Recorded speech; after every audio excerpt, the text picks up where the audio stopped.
Psychology is a study of behavior, and you can do it in one of two ways: top down and bottom up.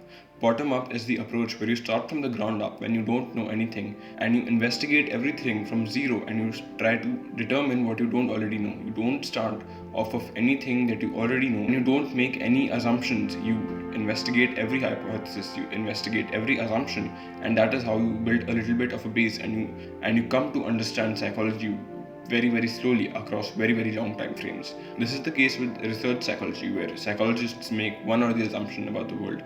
They make a hypothesis and then they try to either prove that hypothesis or they disprove it, and they find out more about how the mind works, about how behavior works. This is how we discover facts about the world that are to be explained by the schools, by the different top-down approaches that attempt to explain all of psychology through one lens, through one way of looking at the mind, at behavior in general. The top-down approach is where different schools apply. So the behaviorist school or the psychoanalytic school, what they try to do is to explain all of behavior, all of psychology through one lens, through one specific way of looking at the brain, a specific way of looking at the mind. And through that, if they can fulfill all of the different things that we have already found out through research psychology, then what will happen is that they will have succeeded at explaining the brain, and we will understand the brain way better than we do right now.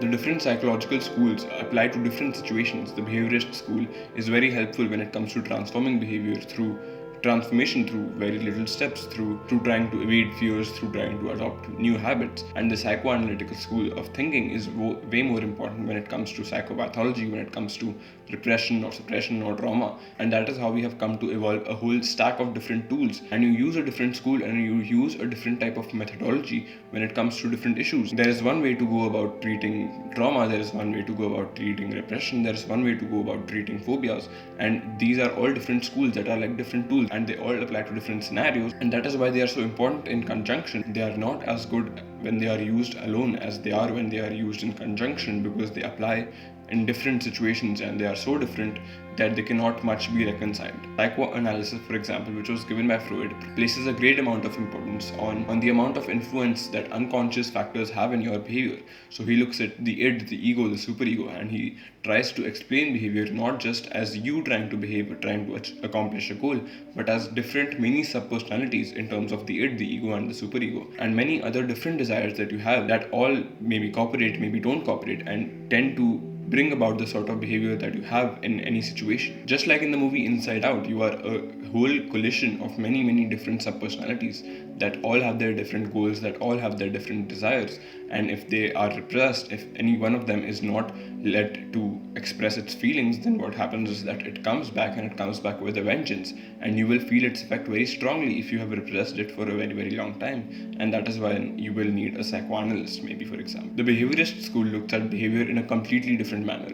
It looks at you more as a machine. You have been trained throughout all of your life for the behaviorist school, and everything that you do today is a reflection of what has been done to you before. If you slapped someone and you were punished for it, then that means that you are less likely to slap someone in the future. If you did your homework and you were rewarded for it, then that means that you are more likely to do it in the future. And this way, you are more and more of a machine, and the previous situations that you have had have influenced your free will today and your choices today, and that means that you are more deterministic than you realize. This way, behavior is seen as a relation between stimulus and response. It is not a relation between what you do and what happens to you. It is a relation between what you see, what you perceive, and how you choose to respond to it, and then how you gain a response from it in terms of reward or punishment, for example. Cognitivism, the third major school of psychology, looks at what happens between the stimulus and the response that behaviorism looks at. So it is looking at the background things that are working inside of your brain, how you learn, how you develop, how we get distracted, how we focus, and it is all based on everything that happens between the stimulus and the response.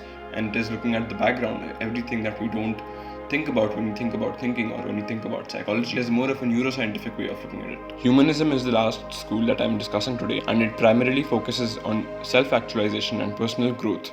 It focuses on goals, it focuses on what gives our lives meaning, and it says that each individual's purpose is to achieve their different goals across the Maslow's hierarchy and then attain self-actualization or the height of their potential. These are the different schools, and they look at different things in different manners. They help us solve different problems. For example, nihilism would be solved by humanism, for example, and a phobia would be solved by behaviorism. They disagree on many things, but also in many things they agree, which helps us understand what is common across all of psychology. What would be common are basic statements like If you talk about the problem that ails you, then it will help you get your mind around it, then it will help you understand the problem better, and maybe you deal with it because of that. Maybe if you tell the truth about the problem that you are having, if you write about it, or if you talk about it to a therapist, then what will happen is that you will gain clarity on what you are trying to solve, how you can solve it, and that will help you in solving the problem in the first place. Dealing with your problem forthrightly, facing it, and any fear that you have, any problem that you have, anything that is concerning you, if you deal with it forthrightly, if you pay attention to it, if you look at it even though you are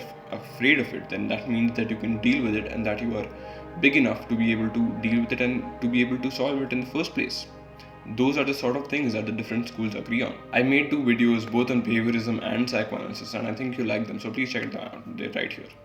And bye bye, I'll see you later.